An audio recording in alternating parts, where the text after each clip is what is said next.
G3 media ముందుగా headlines చూద్దాం. మూడో విడత రుణమాఫీపై మంత్రి తుమ్మల కీలక ప్రకటన. కొన్ని సాంకేతిక కారణాల వల్ల 30,000 ఖాతాల్లో డబ్బులు జమ కాలేదన్న మంత్రి ఈ పొరపాట్లు సరిచేసి అర్హులని రుణ విముక్తి కల్పిస్తామని హామీ.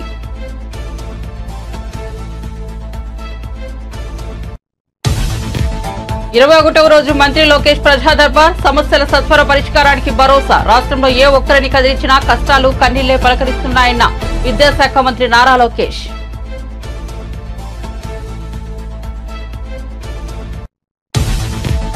కేటీఆర్ తో పోటీ పడాలంటే ఒరిజినల్ కంపెనీలు తీసుకురా, ఫ్రాడ్ కంపెనీలు కాదని రేవంత్ రెడ్డిపై క్రిషాంత్ ఫైర్. ముఖ్యమంత్రిగా ఎవరిని కలిసినా ఎవరితో వ్యాపారం చేసినా వారి ట్రాక్ రికార్డ్ బాగుండాలని సూచన. భద్రత పెంచాలని మాజీ సీఎం జగన్ అడుగుతుంటే జగన్ నుంచి తమకు భద్రత కావాలని ప్రజలు ప్రభుత్వాన్ని కోరుకుంటున్నారన్న మంత్రి కొల్లు రవీంద్ర. పులివెందుల ఎమ్మెల్యేకు సీఎం తరహా సెక్యూరిటీ, పీఎం తరహా భద్రత ఉండదనే విషయం జగన్ తెలుసుకోవాలని హితవు. తెలంగాణ ఉద్యమంలో సుష్మా స్వరాజ్ కీలక పాత్ర అన్న కేంద్ర మంత్రి కిషన్ రెడ్డి. బీజేపీ రాష్ట్ర కార్యాలయంలో ఆమె వర్ధంతి సందర్భంగా చిత్రపటానికి పూలమాలలు వేసి నివాళులు.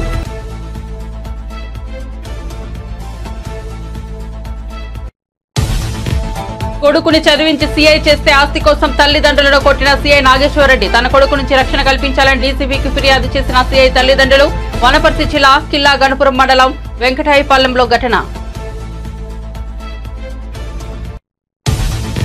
నాగార్జున సాగర్ జలాశయం క్రస్ట్ గేట్లు ఎత్తడంతో అక్కడ పర్యాటకుల తాకిడి. సాగర్ అందాలు చూసేందుకు భారీగా తరలి వస్తున్న సందర్శకులు. ట్రాఫిక్ జామ్ తలెత్తకుండా పోలీసులు ముందస్తు చర్యలు.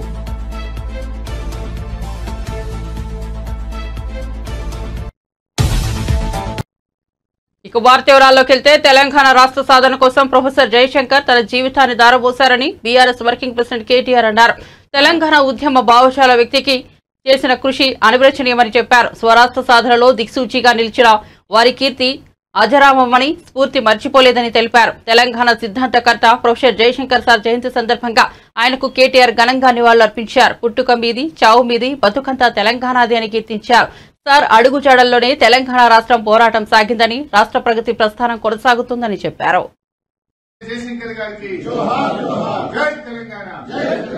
తెలంగాణ ఉద్యమానికి మొదటి నుంచి అండాదండగా ఉంటూ జీవితం అంతా తెలంగాణ కోసం పరితపించిన మహానుభావులు పెద్దలు ప్రొఫెసర్ జయశంకర్ గారి జయంతి సందర్భంగా ఈరోజు ఏ ఢిల్లీలోనైతే వారు నిర్విరామంగా ఎన్నో గంటలు, వందల గంటలు కేసీఆర్ గారితో కలిపి ఇక్కడ ఉన్న పార్టీలను ఒప్పించడానికి కష్టపడ్డారు. అదే ఢిల్లీ వేదికగా ఈరోజు బీఆర్ఎస్ నాయకత్వం అందరం కూడా ఇక్కడ గౌరవనీయులైన శాసనసభ్యులు, మాజీ మంత్రివర్యులు అందరం కలిసి గౌరవ పార్లమెంట్ సభ్యులు ఇవాళ వారికి ఘనంగా నివాళులు అర్పిస్తా ఉన్నాం. ఏ తెలంగాణ కోసం అయితే జయశంకర్ సార్ జీవితం అంతా కష్టపడ్డారో ఇవాళ ఆ తెలంగాణ సాధించుకొని సవ్యమైన దిశలో 10 ఏళ్ల పాటు నడిచింది. భవిష్యత్తులో కూడా ఇప్పుడున్న పాలకులు ప్రొఫెసర్ జయశంకర్ గారు కలలు కన్న తెలంగాణ సాధించే దిశగా మరిన్ని వారి ఆశయాలు నెరవేర్చే దిశగా కృషి చేయాలని కోరుతూ మరి పెద్దలు జయశంకర్ గారికి మా నాయకులు కేసీఆర్ గారు ఘనమైన నివాళులు అర్పించారు. జయశంకర్ భూపాలపల్లి జిల్లా పేరు పెట్టినా లేదా మన రాష్ట్ర వ్యవసాయ విశ్వవిద్యాలయానికి ప్రొఫెసర్ జయశంకర్ గారి పేరు పెట్టినా ఇవన్నీ కూడా కేవలం వారికి మా పార్టీ తరఫున, ప్రభుత్వం తరఫున, తెలంగాణ సమాజం తరఫున మేము అర్పించిన చిరు నివాళి. వారు ఎక్కడ ఉన్నా వారి ఆత్మ శాంతించాలని, వారు పూర్తి స్థాయిలో వారి ఆశీస్సులు ఎల్లవేళలా మాకు ఉండాలని మనస్ఫూర్తిగా కోరుకుంటూ ఈ జయంతి సందర్భంగా వారికి మా అందరి తరఫున ఘనమైన నివాళి. రాష్ట్రంలో ఏ ఒక్కరిని కదిలించినా కష్టాలు కన్నీళ్లే పలకరిస్తున్నాయని విద్యాశాఖ మంత్రి నారా లోకేష్ అన్నారు. గుంటూరు జిల్లా ఉండవల్లిలో నారా లోకేష్ 21వ రోజు ప్రజా దర్బార్కు ప్రజల నుంచి వినతులు వెల్లువెత్తాయి. 5 ఏళ్ల వైఎస్ఆర్సీపీ పాలనలో ప్రజా సమస్యలను నాయకులు పట్టించుకోలేదని లోకేష్ మండిపడ్డారు. తమ భూములు కబ్జాకు గురయ్యారని, ఏ ఆధారం లేని తమకు శాశ్వత నివాసం కల్పించాలని కోరుతూ పలువురు లోకేష్ ను విన్నవించారు. గత ప్రభుత్వంలో అర్హత ఉన్న వృద్ధాప్య, వితంతు, వికలాంగ పెన్షన్ తొలగించారని, అనారోగ్యంతో బాధపడుతున్న తమకు వైద్య సాయం అందించాలని, వివిధ వృత్తి, వ్యక్తిగతమైన సమస్యలను పరిష్కరించాలంటూ బాధితులు మంత్రిని కలిసి వినతిపత్రం అందించారు. గత ప్రభుత్వ హయాంలో నష్టపోయిన తమను ఆదుకోవాలంటూ హోంగార్డులు, అబ్కాస్ ఉద్యోగులు లోకేష్ ను కోరారు. సమస్యల సత్వర పరిష్కారానికి లోకేష్ భరోసా ఇచ్చారని బాధితులు హర్షం వ్యక్తం చేశారు.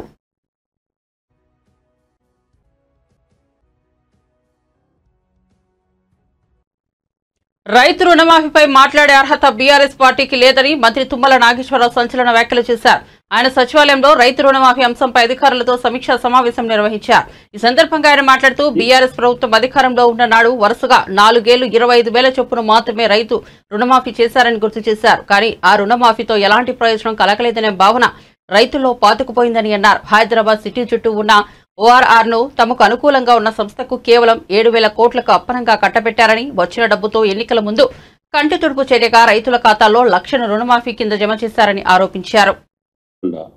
వీటి గురించి ఆలోచన చేయకుండా దీంట్లో కోడిగుడ్డు మీద ఏకల బీకాలనుకుంటే అది మీకు సాధ్యం కాదు అని చెప్పి కాంగ్రెస్ పార్టీ ప్రభుత్వం చెప్పదలుచుకుంది.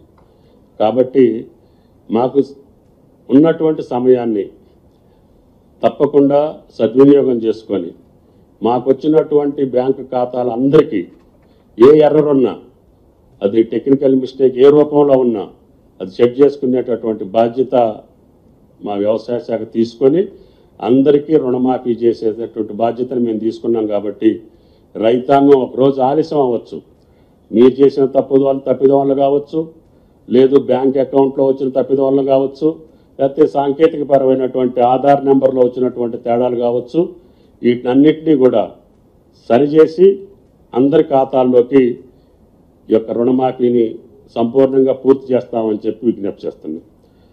రెండోది, వీలైతే ముఖ్యమంత్రి గారు 14న మళ్ళీ రాష్ట్రానికి వచ్చే అవకాశం ఉంది. స్వాతంత్ర దినోత్సవం రోజున వైరాలో, అంటే ఆ రోజున గోదావరి జలాలు కూడా ఖమ్మం జిల్లాకి విడుదల చేసే సందర్భాన్ని పురస్కరించుకొని ముఖ్యమంత్రి గారి సభలో ఈ యొక్క 2 లక్షల రుణమాఫీని కూడా అనౌన్స్ చేయించాలనేది ప్రభుత్వం యొక్క కోరిక. కాబట్టి 3వ విడత 2 లక్షల లోపు ఉన్నటువంటి రుణాలన్నీ కూడా స్వాతంత్ర దినోత్సవం రోజునే గౌరవ ముఖ్యమంత్రి గారితో అనౌన్స్ చేయించాలనేది వ్యవసాయ శాఖ యొక్క ఆలోచన. దానికి తప్పకుండా ప్రయత్నాలు జరుగుతున్నాయి. దాన్ని ఆ రోజున సఫలీకృతం చేయాలనేది మా కోరిక. మిగతా అన్నీ కూడా నేను చెప్పినటువంటి ఎర్రర్స్ అన్నిటినీ సెట్ చేసి తప్పకుండా ఈ కార్యక్రమాన్ని పూర్తి చేస్తామని చెప్పి విజ్ఞప్తి చేస్తున్నా. భద్రత పెంచాలని మాజీ సీఎం జగన్ అడుగుతుంటే జగన్ నుంచి తమకు భద్రత కావాలని ప్రజలు ప్రభుత్వాన్ని కోరుకుంటున్నారని మంత్రి కొల్లు రవీంద్ర వ్యాఖ్యానించారు. పులివెందుల ఎమ్మెల్యేకు సీఎం తరహా సెక్యూరిటీ, పీఎం తరహా భద్రత ఉండదనే విషయం జగన్ తెలుసుకోవాలని హితవు పలికారు. 5 ఏళ్లు రాష్ట్రాన్ని జగన్ అండుకో చంద్రబాబు చేసే అభివృద్ధిని చూసి తట్టుకోలేకపోయిందని మండిపడ్డారు. రెడ్ బుక్ పేరు వింటేనే వైఎస్ఆర్సీపీ నేతలు వణికిపోతున్నారని కొల్లు రవీంద్ర విమర్శించారు. రెడ్ బుక్ అంటే గజగజ వణిగిపోతా ఉన్నారు. నిద్రతో కూడా కలవరిస్తున్నట్టున్నారు వీళ్ళు. రెడ్ బుక్ అని మీరు చేసిన పాపాలకి ఏ రెడ్ బుక్ అవసరంలా, మొత్తం కూడా రికార్డ్ అయి ఉన్నాయి. పోలీస్ అధికారుల దగ్గర మొత్తం ఉన్నాయి. మీరు ఎక్కడ దాక్కున్నా ఎత్తుకు రావడానికి సిద్ధంగా ఉన్నారు. ఈ రాష్ట్రాన్ని ఒక సక్రమైన మార్గంలో నడిపించాలని చంద్రబాబు నాయుడు గారు ఆలోచన చేస్తూ, చట్ట ప్రకారం తీసుకోవాల్సినటువంటి కార్యక్రమాలు చేస్తూ, ఇవాళ అధికారులందరూ కూడా అప్రమత్తం చేస్తూ, ఇవాళ ప్రజలకు ఇచ్చినటువంటి హామీలు నిలబెట్టుకుంటూ నడుస్తుంది ఇవాళ ఈ కూటమి ప్రభుత్వం. ఇవాళ సెక్యూరిటీ కావాలని చెప్పి మాట్లాడుతూ ఉన్నావు జగన్మోహన్ రెడ్డి గారు. నీకు సెక్యూరిటీ కాదు, ప్రజలకు సెక్యూరిటీ కావాలి. నీ నుంచి నువ్వు చేసినటువంటి పాపాలు నువ్వు ఎంటర్ అయితే భయపడిపోతున్నారు ఇవాళ ప్రజలు. మళ్ళీ ఎక్కడ ఈ రాష్ట్రం భ్రష్టు పట్టిపోద్దా అని చెప్పి భయపడతా ఉన్నారు. ఇవాళ నువ్వు ఆంధ్ర రాష్ట్రం రావాలంటే ఎవరో ఒకరు చనిపోవాలి. ఎక్కడో చోట శవం ఉండి గద్దలాగా వచ్చి వాడడానికి సిద్ధంగా ఉన్నాడు జగన్మోహన్ రెడ్డి. ఇవాళ సెక్యూరిటీ ఇచ్చే విషయంలో, ప్రజాస్వామ్యబద్ధంగా నడిపే పాలన విషయంలో చంద్రబాబు నాయుడు గారు చాలా క్లారిటీతో ఉన్నారు. ఎప్పుడు కూడా ప్రజాస్వామ్య విలువలకి, డెమోక్రసీకి దాటి ఎప్పుడు కూడా ఆయన పరిధి దాటి ఎప్పుడు ప్రవర్తించలే. ఇవాళ దీనికి ఒక కమిటీ ఉంది. మీకు సెక్యూరిటీకి సంబంధించినటువంటి కమిటీ ఆదేశాల ప్రకారం చేస్తారు తప్ప మీరేదో సీఎం సెక్యూరిటీ కావాలి, పీఎం సెక్యూరిటీ కావాలంటే ఇవాళ సాధ్యం కాదనే విషయాన్ని కూడా మాజీ ముఖ్యమంత్రి జగన్మోహన్ రెడ్డి గుర్తుపెట్టుకోవాలి. ఇవాళ ఎక్కడో ఉన్నాయని చెప్పి ఊహించుకుంటా ఉన్నాడు ఆయన. ఇవాళ నిన్న కలెక్టర్స్ కాన్ఫరెన్స్ జరిగితే ఈ వైఎస్ఆర్ పార్టీ నాయకులకి మా బందరోడు ఉన్నాడు, బందరు పిచ్చోడు, ఏం మాట్లాడతాడో తెలియదు. రక్త కన్నీరే. సినిమాలో చూసేవాళ్ళం, నాగభూషణ్ రక్త కన్నీరు నాగభూషణ్ లాగా పేర్నాని గారు వాళ్తూ ఉంటాడు. కలెక్టర్ కాన్ఫరెన్స్లో చంద్రబాబు నాయుడు గారు చెప్పింది ఏంటి? ఒక చక్కటి గవర్నెన్స్ అందించాలా, అటు అడ్మినిస్ట్రేషన్ సక్రమంగా నడవాలా, మేము ప్రజలకి పొలిటికల్ గవర్నెన్స్ ఇవ్వాలా. ఒక రాజకీయ నాయకుడు చేసేది ఏంది? ఒక ప్రజాప్రతినిధి ప్రజలకి తగిన విధంగా వాళ్ళు ఇచ్చినటువంటి సమస్యలను పరిష్కారం చేయడం కోసం చట్టాలు చేసే దాంట్లో ఆ చట్టాలను సక్రమంగా అమలు చేసే దాంట్లో అధికారులకి కలిసి సమన్వయంతో ముందుకెళ్లాలని చంద్రబాబు నాయుడు గారు నిన్న చెప్తే దానికోసం ఒక వాట్సాప్ గ్రూపులు క్రియేట్ చేసుకోండి. ఆ వాట్సాప్ గ్రూపుల్లో, ఎందుకంటే ఇప్పుడు ఆల్రెడీ మేము మంత్రులుగా వాట్సాప్ గ్రూపులు ఉన్నాయి. ముఖ్యమంత్రి గారు జరిగిన విషయాలన్నీ కూడా ఎప్పటికప్పుడు గ్రూప్లో మేము పెట్టుకుంటాం. దాని మీద ముఖ్యమంత్రి గారు వెంటనే స్పందిస్తూ ఉంటారు. ఈ రకంగా అధికారులందరూ కూడా ఒక వాట్సాప్ గ్రూప్ క్రియేట్ చేసుకుని ప్రజలకి చేరువగా పరిపాలన చేయమని చెప్తే ఇవాళ దాన్ని కూడా వక్రీకరిస్తూ అసలు వీళ్ళకి ఆలోచన లేవు. వీళ్ళకి ఎంతసేపు అంటే వక్ర బుద్ధి.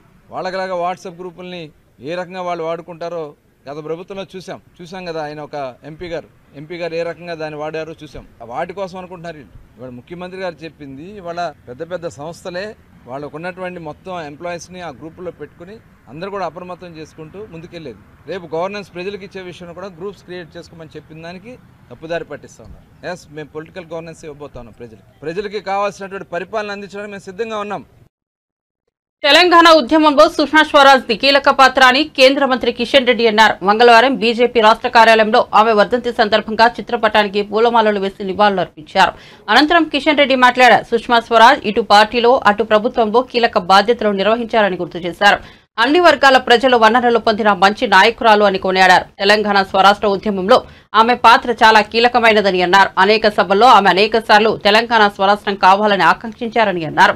ఆనాడు కాంగ్రెస్ తెలంగాణ ప్రజలను తీవ్ర ఇబ్బందులు పెట్టి నిర్బంధాలు చేసిన సమయంలో తెలంగాణ ప్రజలకు అండగా లోక్సభలో గొంతు ఎత్తిందని తెలిపారు. ప్రభుత్వం మీద ఒత్తిడి చేసి లోక్సభలో బిల్లు పెట్టాలని అనేక సార్లు లోక్సభలో ఆనాటి కాంగ్రెస్ పార్టీ ప్రభుత్వం మీద ఒత్తిడి చేసి తెలంగాణ ప్రజలతో కలిసి కేంద్ర ప్రభుత్వం ముఖ్య మెడలు వంచి తెలంగాణ రాష్ట్ర సాధనలో ప్రముఖ పాత్ర పోషించారు. చివరకు లోక్సభలో బిల్లు పెట్టినప్పుడు ఏకైక నాయకురాలు ప్రతిపక్షం తరఫున తెలంగాణ ప్రజల తరఫున తెలంగాణ రాష్ట్ర ఏర్పాటుకు సంబంధించి విభజన చట్టం పైన మాట్లాడినటువంటి వ్యక్తి శ్రీమతి సుష్మా స్వరాజ్ గారు. చట్టం పెట్టినప్పుడు కూడా ఆ రోజు కాంగ్రెస్ పార్టీ అనేక రకాలుగా మళ్ళీ వాయిదా వేయాలనో బిల్లు పాస్ కాకుండా అడ్డుకోవాలనో ప్రయత్నం చేసి పొగబాంబులు వదిలినప్పుడు కారం నీళ్లు చల్లినప్పుడు కత్తులు పెట్టుకొని లోక్సభలకు వచ్చినప్పుడు వాటన్నిటిగా ఎదిరించి తెలంగాణ ప్రజల తరఫున కాంగ్రెస్ పార్టీ ప్రభుత్వం మీద ఒత్తిడి తెచ్చి బిల్లు పాస్ అయ్యేలా 160 మంది పార్లమెంట్ సభ్యులు తెలంగాణ బిల్లుకు అనుకూలంగా ఓటు వేయించినటువంటి ఘనత శ్రీమతి సుష్మా స్వరాజ్ గారికి దక్కుతుంది. తెలంగాణలో బతుకమ్మ పండుగ అయినా బోనాల పండుగ అయినా ఢిల్లీలో తెలంగాణ ఉద్యమకారులు అది న్యాయవాదులైనా డాక్టర్లైనా అనేక మంది తెలంగాణ ఉద్యమకారులు ఢిల్లీకి వెళ్ళి తెలంగాణ రాష్ట్ర సాధన కోసం పోరాటం చేసినప్పుడు మొట్టమొదటగా తెలంగాణలో ఉద్యమకారుల మధ్య నిలబడి వాళ్ళకు అండగా నిలబడినటువంటి వ్యక్తి శ్రీమతి సుష్మా స్వరాజ్ గారు. వర్ధంతి సందర్భంగా భారతీయ జనతా పార్టీ తెలంగాణ శాఖ తరఫున తెలంగాణ రాష్ట్ర ప్రజల తరఫున వారికి హృదయపూర్వకమైనటువంటి శ్రద్ధాంజలి సమర్పిస్తున్నాం. తెలంగాణ ప్రజలు సుష్మా స్వరాజ్ గారు ఎన్నడూ మరవరు. తెలంగాణ రాష్ట్ర సాధనలో వారు చేసినటువంటి పోరాటము వారు ఇచ్చినటువంటి ధైర్యము ఆ రోజు ఉద్యమాన్ని ముందుకు నడపడం జరిగింది. వారి యొక్క ఆశయాల సాధన కోసం తెలంగాణ రాష్ట్ర అభివృద్ధి కోసం భారతీయ జనతా పార్టీ కార్యకర్తలందరం పునరంకితమై వారి అడుగుజాడల్లో తల్లిదండ్రులు కొడుకును చదివించి సీఐ చేస్తే కొడుకు సీఐ నాగేశ్వరరెడ్డి మాత్రం ఆస్తి కోసం తల్లిదండ్రులను కొట్టాడు. దీంతో తన కొడుకు నుంచి రక్షణ కల్పించాలని సీఐ తల్లిదండ్రులు మంగళవారం డీజీపీకి ఫిర్యాదు చేశారు. వనపర్తి జిల్లా కిల్లా గన్పురం మండలం వెంకటాయపల్లి గ్రామానికి చెందిన రఘునాథ్ రెడ్డి బొజ్జమ్మ దంపతుల పెద్ద కొడుకు నాగేశ్వరరెడ్డి సీఐ చిన్న కొడుకు యాదయ్య కానిస్టేబుల్, 2 కూతుళ్లు ఉన్నారు. పెద్ద కొడుకు నాగేశ్వరరెడ్డి రాచకొండ కమిషనరేట్ మల్టీజోన్లో 2లో సిఐలో విధులు నిర్వహిస్తున్నాడు. రఘునాథ్ రెడ్డి తన ఆస్తి 30 ఎకరాల 23 గుంటలలో పెద్ద కొడుకు పేరుపై 15 ఎకరాలు, చిన్న కొడుకు పేరుపై 11 ఎకరాలు, మిగతా భూమి కూతుళ్లకు ఇద్దామని పెట్టుకున్నాడు. అయితే 15 ఎకరాల భూమి తీసుకున్న పెద్ద కొడుకు సిఐ నాగేశ్వరరెడ్డి ఇంకో 5 ఎకరాలు కావాలని తల్లిదండ్రులను కొడుతూ హింసిస్తున్నారని మనస్తాపానికి గురై చిన్న కొడుకు ఆత్మహత్యయత్నం కూడా చేసుకున్నాడు. దీంతో తమ పెద్ద కొడుకు నాగేశ్వరరెడ్డి నుంచి తమకు ప్రాణహాని ఉందని, అతని నుండి రక్షణ కల్పించి అతనిపై చర్యలు తీసుకోవాలని రాష్ట్ర డీజీపీకి తల్లిదండ్రులు ఫిర్యాదు చేశారు. మాట్లాడుకొని చేసుకుందరని చెప్పినాక నేను మా అక్క కొడుకును పిలిపించిన, మా పెద్ద మంచి వాళ్ళ అక్క కొడుకును పిలిపించి అట్లేట నాగేశ్వరరెడ్డి ఉండని 4 దినాలు నీకు ఒక ఎక్కడ పోతుందని అన్నారు. లేదు మా నాకు ఇప్పుడే చెప్పియాలి అన్నాడు. చెప్పిందంటే సరిసాగం చేసుకొని రాయని చెప్పిండు. రామాంజనేయులు చెప్పిండు. చెప్పినాక నువ్వు ఇట్లా అడిగినావంట అని అడిగిండు. అయినా మామ అవుతాడు. 4 ఎకరాలు వస్తుంది మామ, పెళ్ళాళ్ళకు సరి ఎకర ఇస్తా అంటున్నాడు కదా నాయన, వాళ్ళు కష్టం చేసిండ్రు కదా, ఇయ్యకోకో మాకేం బాధ లేదు, మాకు సరి 14 ఎకరాలు వస్తుంది మామ, చేసుకుంటాం అన్నాడు. అంటే నేనేం చెప్పినా, నాయన చేసుకుంటారు ఎట్లా నేను చేసిస్తాను, పెద్ద మనుషుల గోల్కరాని గోల్కొచ్చి పార్కాత రాసుకొని పార్కాత రాసుకున్నాక ఓ క్లాస్ అన్ని దొరికొచ్చుకొని కొలతలు చేసుకొని మళ్ళీ దేశాలు రాసుకోండి, ఈ దేశకు నేనుంటా, ఆ దేశకు నేనుంటా, ఇక్కడ వాడు ఇక్కడ నేను దేశాలు రాసుకొని చేసుకోండి నాయన చెప్పిన. అట్లా ఇచ్చినాక మళ్ళీ ఇప్పుడు మళ్ళీ వస్తుంది నాకు ఇవ్వాలి, ఇచ్చిన దగ్గర ఎవరు చేసేది లేదు అని అందరు నాపిండు, కవులలో నాపిండు. కాకపోతే వాళ్ళు పెద్ద మనుషులు ఆయన కాయిదాలు బాగా పరిష్కాల కాయిదాలు రాసినాడు. పెద్ద మనుషులు ఉన్నారు కదా సార్, ఆ పెద్ద మనుషులను పోయి చిన్నోడు అడిగిండు, సార్ అన్నా నేను చేయించుకుంటానా నా పొలం అని అన్నాడు. అంటే వాళ్ళు ఇంకేముందిరా తచ్చిపోయింది కదా, రిజిస్ట్రాలు అయినాయి, మీ అన్న లోన్ తెచ్చుకున్నాడు, నీవు లోన్ తెచ్చుకున్నావు, చేయించుకోపని చెప్పిండు. వెంకటేశ్వర రెడ్డి చెప్పిండు, గురుమూర్తి రెడ్డి చెప్పిండు, శ్యామసుందర్ రెడ్డి చెప్పిండు, గొల్ల యాదాయ చెప్పిండు. వాళ్ళని అందరిని అడిగి తూకం పోసిండు. కౌలు రైతు 10 దంచల తూకం పోసిండు. 5 ఎకరాలు 2 సార్లు దున్నిచ్చిండు. ఇప్పుడు 30,000 చిల్లర అయింది వానికి ఖర్చు. అయినాక పోపించినాక వచ్చి ఇప్పుడు అందరిని ఊళ్ళా మొత్తం ఎన్ని టాక్టాలు ఉంటే అన్ని టాక్టాలు రప్పు, ఎవరు పోయినా మీ మీద కేసు చేస్తా అని అందరినీ బెదిరించిండు. చుట్టుముట్టు తాండలు ఉండే తాండలను కూడా బెదిరించిండు. ప్రతి మంచికి చెప్పిండు చుట్టుముట్టు పల్లెలకు గుర్తంగా ఎవరు పోవద్దు. మా తమ్ముడు వచ్చి నువ్వు చెప్పినట్లు ఒప్పుకుంటానే మాట్లాడితే మామూలు అప్పుడు ఫోన్ చేయమన్నాడు. నేను చెప్పినట్లు వింటావా లేదా, నీవే నేర్పుతున్నవే తమ్మునికి అంటాడు. అట్లే ఎవరి దాళ్ళు చేసుకోమని సార్, లొల్లు వద్దు, నువ్వు చెప్తున్నా ఇంటడేమో నాగేశ్వర రెడ్డి అని నేను తానికి వచ్చినాను సారు. మహిళలకు ఉచిత బస్సు ప్రయాణంపై తమిళనాడు, కర్ణాటక, తెలంగాణ రాష్ట్రాల్లో అధ్యయనం చేసి అతి త్వరలో అమలు చేస్తామని రవాణా శాఖ మంత్రి రాంప్రసాద్ అన్నారు. మంగళవారం వీఐపీ ప్రారంభ విరామ దర్శన సమయంలో తిరుమల శ్రీవారిని దర్శించుకున్న ఆయన దర్శనం అనంతరం ఆయన మీడియాతో మాట్లాడారు. ఆగస్టు 15న అన్నా క్యాంటీన్లను ప్రారంభిస్తున్నట్లు తెలిపారు. మాజీ ముఖ్యమంత్రుల భద్రతపై గత ప్రభుత్వాలు చేసిన తప్పులను తాము చేయమని రాంప్రసాద్ అన్నారు. గత 2 నెలలుగా ప్రవేశపెడుతున్న సంక్షేమ కార్యక్రమాలు అయితేనే, చేపట్టే అభివృద్ధిపై సమీక్షలు అయితేనే, మా మంత్రిమండలిలోనైతేనే, అలాగే మా ఎమ్మెల్యేలు అయితేనే ప్రజల కోసం ప్రజలతో పనిచేస్తున్నాం. ముఖ్యంగా ఈసారి అవకాశం కల్పించిన రాష్ట్ర ప్రజలకు వచ్చే 5 సంవత్సరాల్లో ఏ కష్టాలు లేకుండా అభివృద్ధి పదంలో ఈ రాష్ట్రాన్ని నడిపించేదానికి మా ముఖ్యమంత్రి వర్యులు కంకణబద్దులై ఉన్నారు. అలాగే ఈ రాష్ట్ర ప్రజలు మా మీద పెట్టిన నమ్మకాన్ని ఒమ్ము చేసుకోకుండా గత ప్రభుత్వాలలాగా కాకుండా ఇప్పుడు ప్రజల పక్షాన్ని నిలబడి ఏవైతే సంక్షేమ పథకాలు, అభివృద్ధి పథకాలు ఏవైతే ఉన్నాయో ప్రజలకు చేరువ చేసి మన్నలు పొందే విధంగా ఆ భగవంతుని కోరడం జరిగింది. అలాగే ఈ రాష్ట్రాన్ని అభివృద్ధి పయంలో నడిపిస్తున్న ముఖ్యమంత్రి గారికి నిండు 100 ఏళ్ళు ఆయుష్ ప్రసాదించాలని వెంకటేశ్వర స్వామిని ప్రార్థిస్తూ సెలవు తీసుకుంటాం. ఇప్పుడు ఆగస్టు 15వ తారీఖున పేద ప్రజలు ఎవరైతే ఈ రాష్ట్రంలో ఉన్నారో వాళ్ళందరికీ కడుపు నిండా అన్నం పెట్టే పథకం ఏదైతే ఉందో ఎన్టీఆర్ క్యాంటీన్ను మరొకసారి ప్రారంభించేదానికి మా ప్రభుత్వం సిద్ధంగా ఉంది. అలాగే ఏ హామీలు మేము చెప్పామో ఆ హామీలన్నీ ఒకటొకటి నెరవేరుస్తున్నాం. దానిలో భాగంగానే ఈరోజు నేను రవాణా శాఖ మంత్రి రాష్ట్రానికి ముఖ్యంగా ఉచితలకు బస్సు ప్రయాణం అనేది పక్కల రాష్ట్రాలైన తెలంగాణ, తమిళనాడు, కర్ణాటకలో ఇస్తున్నారు ఇప్పుడుండే ప్రభుత్వాలు.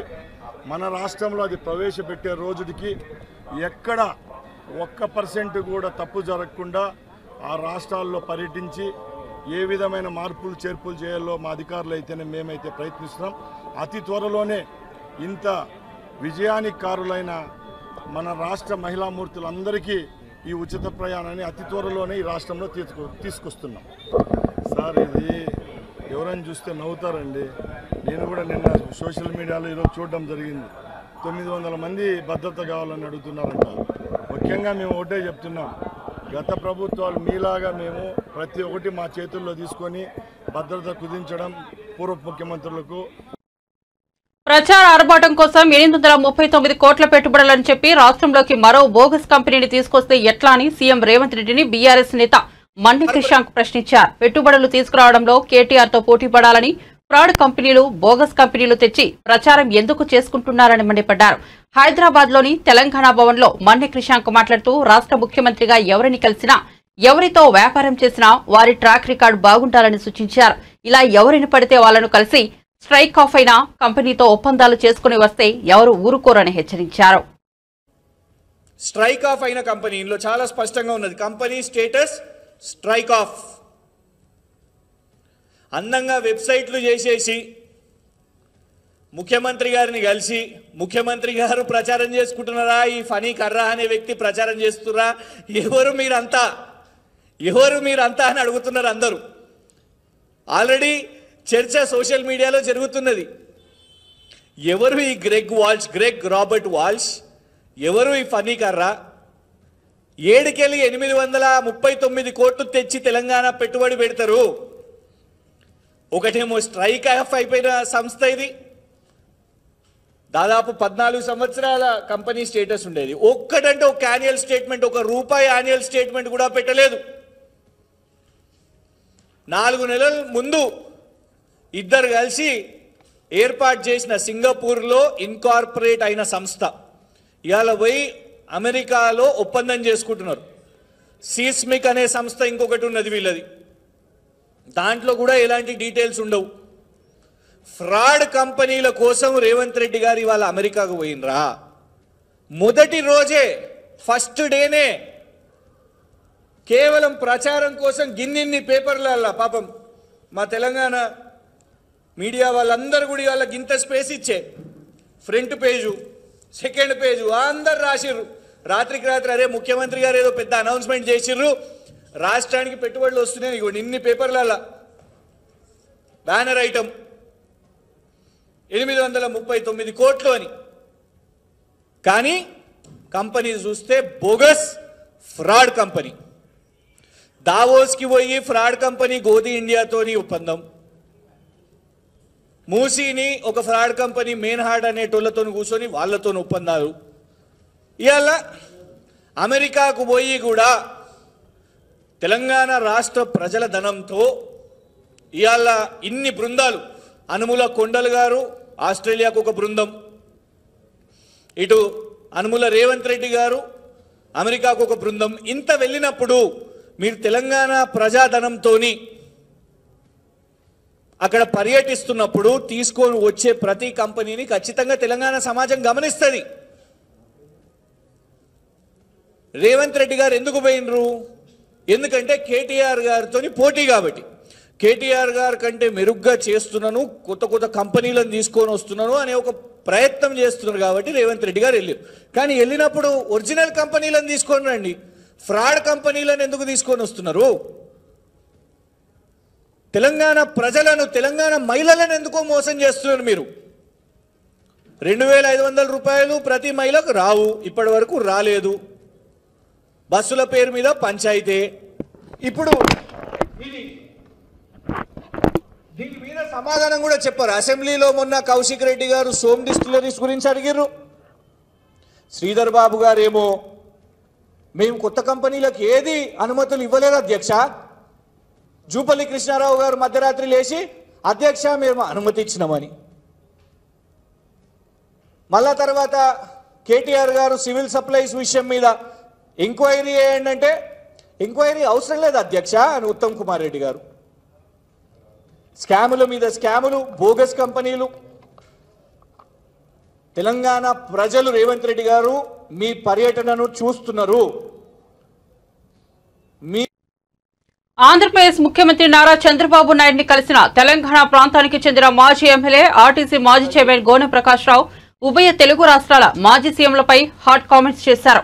చంద్రబాబును మర్యాదపూర్వకంగా కలిసిన అనంతరం మీడియాతో మాట్లాడిన ఆయన ప్రజా దర్బార్లు నిర్వహించి సీఎం చంద్రబాబు, మంత్రి లోకేష్ ప్రజలకు మంచి చేస్తున్నారని ప్రశంసలు కురిపించారు. ఇక గత ప్రభుత్వం అసలు ప్రజల సమస్యల గురించి పట్టించుకోలేదని విమర్శించారు. ఆంధ్రప్రదేశ్, తెలంగాణ రాష్ట్రాల్లో రావణాసురుడు, శిశుపాలుడి పాలన పోయిందని కామెంట్ చేశారు. బంధువులే తనకు తెలియదంటూ సిబిఐ కోర్టుకు అబద్దాలు చెప్పిన జగన్ దుర్మార్గుడు అంటూ సంచలన వ్యాఖ్యలు చేశారు. వాళ్ళ గ్రామానికి ఇష్టం, అలాగే నేను కూడా కంట్రిబ్యూట్ చేస్తానని చెప్పాను. ఇది కాక ఇది నేను నా ఆస్తి కాదు, కానీ అతనికి కమిట్ అయ్యాడు.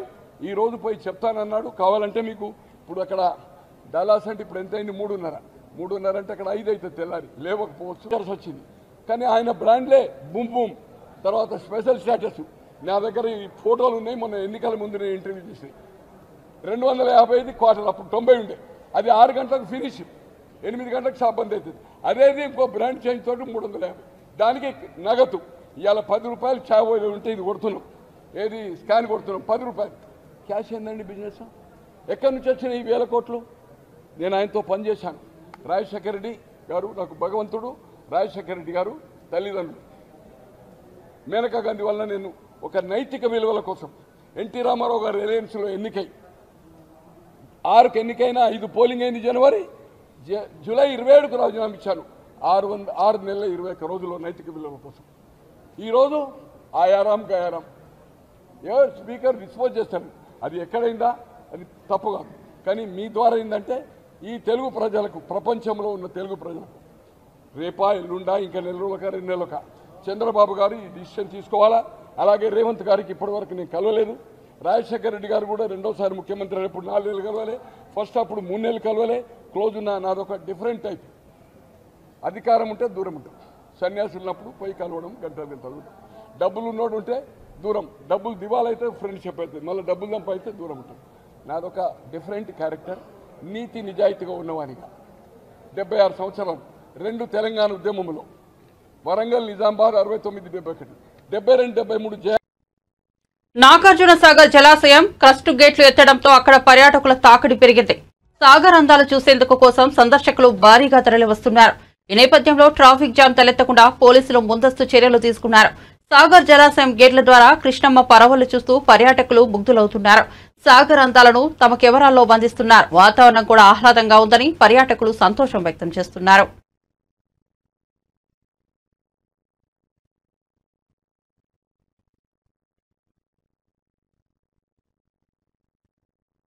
బులెటిన్ ముగించే ముందు హెడ్లైన్స్ మరోసారి చూద్దాం. 3వ విడత రుణమాఫీపై మంత్రి తుమ్మల కీలక ప్రకటన. కొన్ని సాంకేతిక కారణాల వల్ల 30,000 ఖాతాల్లో డబ్బులు జమ కాలేదన్న మంత్రి. ఈ పొరపాట్లు సరిచేసి అర్హులని రుణ విముక్తి చేస్తామని హామీ.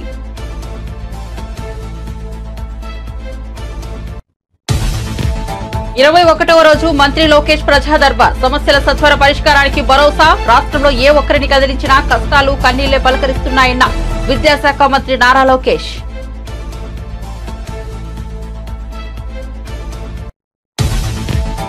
కేటీఆర్ తో పోటీ పడాలంటే ఒరిజినల్ కంపెనీలు తీసుకురా, ఫ్రాడ్ కంపెనీలు కాదని రేవంత్ రెడ్డిపై క్రిషాంక్ ఫైర్. ముఖ్యమంత్రిగా ఎవరిని కలిసినా, ఎవరితో వ్యాపారం చేసినా వారి ట్రాక్ రికార్డు బాగుండాలని సూచన.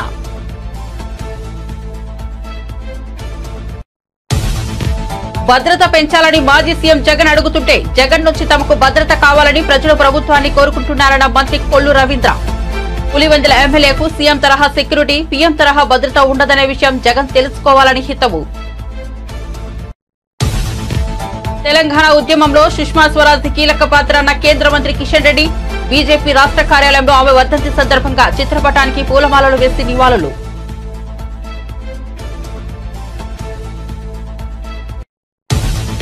కొడుకును చదివించి సీఐ చేస్తే ఆస్తి కోసం తల్లిదండ్రులను కొట్టిన సీఐ నాగేశ్వర్ రెడ్డి. తన కొడుకు నుంచి రక్షణ కల్పించాలని డీసీబీకి ఫిర్యాదు చేసిన సీఐ తల్లిదండ్రులు. వనపర్తి జిల్లా కిల్లా గన్పూర్ మండలం వెంకటాయపల్లిలో ఘటన. నాగార్జున సాగర్ జలాశయం క్రస్ట్ గేట్లు ఎత్తడంతో అక్కడ పర్యాటకుల తాకిడి. సాగర్ అందాలు చూసేందుకు భారీగా తరలి వస్తున్న సందర్శకులు. ట్రాఫిక్ జామ్ తలెత్తకుండా పోలీసు ముందస్తు చర్యలు.